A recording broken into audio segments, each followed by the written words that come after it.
कक्षा 10वीं के सभी विद्यार्थियों, जिन बच्चों को वास्तव में 5 फरवरी के दिन एग्जाम हॉल में टॉप करना है ना, मैं बहुत ही महत्वपूर्ण चीजें वही प्रश्न बताऊंगा जो परीक्षा हाल में देखने को मिलेंगे।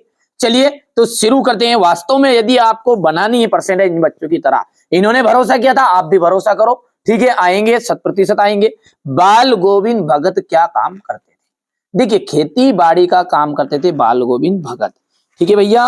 इसके बाद में यदि हम बात करें कि शब्द के जो गुण होते हैं ना, वो 3 प्रकार के होते हैं। अपने साथी बच्चों को खेलता हुआ जब भोलानाथ देखते थे तो सिसकना भूल जाते थे, ये भूल गए।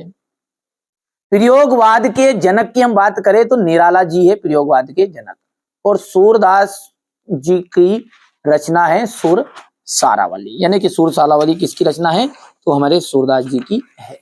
चलिए आगे बढ़ते हैं और बढ़िया से आप तो कंप्लीट करो, मैंने कहा ना, ठीक है। जो कहते हैं बिल्कुल आप तो आजमा के देखना भले ही ना भैया, जो चीजें बताओ, जितने पेपर बताए मैंने 6 पेपर बताए, बस सोल्व कर लो आप तो, बस इनके अलावा कोई दूसरी चीज पढ़ने की जरूरत भी नहीं, ठीक है। चौपाई में कितनी मात्राएं होती है? देखिए, चौपाई में यदि हम बात करें तो 16 मात्राएं होती है। कितनी मात्राएं?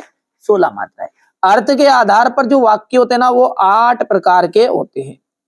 सांप को देखते ही गिरते पड़ते रोते चिल्लाते भाग गए।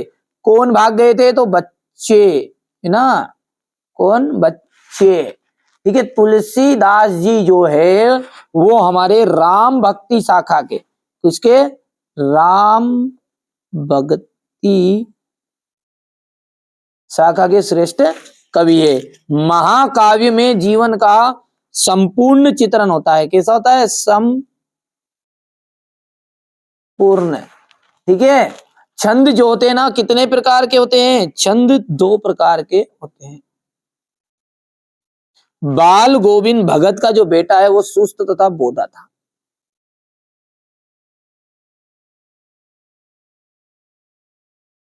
चलिए, नाटक के सम्राट जो है वो जयशंकर प्रसाद जी है।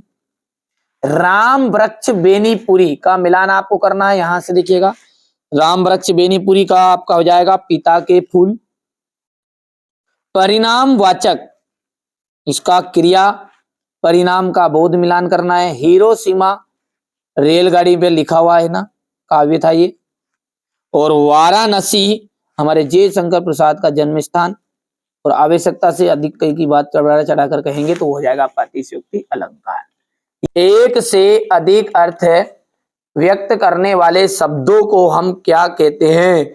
उसे कहते हैं अनेकार्थी शब्द।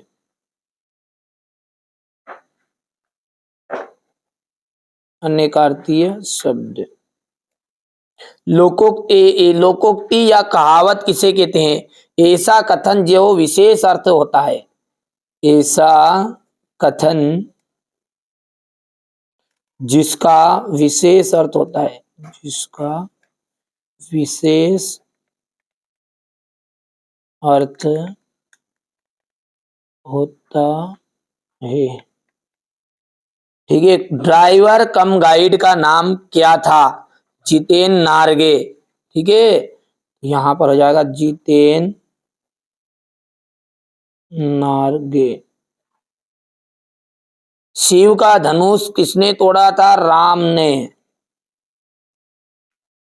भयानक रस का स्थायी भाव, भयानक रस का स्थायी भाव था भेय। और हजारी प्रसाद द्विवेदी जो है वो छायावाद के लेखक है। हो गया भैया। चलिए आगे बढ़ते हैं और अगला देखते हैं। राम पढ़ता है, क्या ये प्रश्नवाचक वाक्य है? तो ये आपका असत्य रहेगा।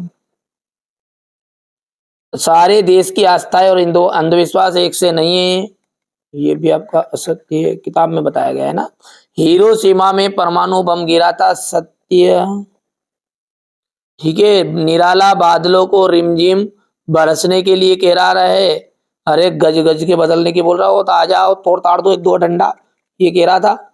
चौपाई छंद में 24 मात्राएं होती है, तो ये आपका असत्य रहेगा, ठीक है।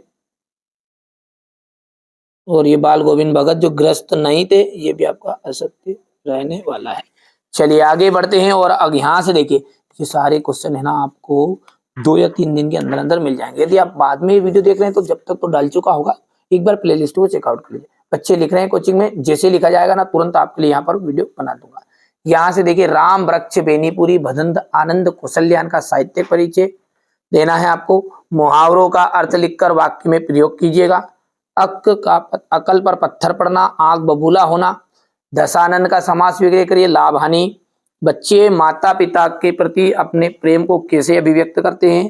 प्रकृति के इस अनंत और विराट स्वरूप को देखकर लेखिका कैसी अनुभूति होती है। प्रयोगवादी काव्य की कोई 2 विशेषताएं बताइए। रीति काल के 2 कवियों के नाम और उनकी एक रचनाएं लिखिए। मंगलेश डबराल तथा सूर्यकांत त्रिपाठी निराला की काव्यगत विशेषताएं। ठीक है, लक्ष्मण द्वारा वीर योद्धा के संबंध में बताई गई 2 विशेषताएं बताइएगा। कवि के अनुसार फसल क्या है। ठीक है, इसके बाद में यहां से देखते कि आप ये देखिएगा। ठीक है, यहां पर चलिए इसके बाद में आगे का देखिए। यहां से देखिए क्वेश्चन नंबर 17 है, ये 18 है, ये आपका 19 है। ठीक है, ये क्वेश्चन नंबर आपका 20। ठीक है भैया, ये क्वेश्चन नंबर आपका 21,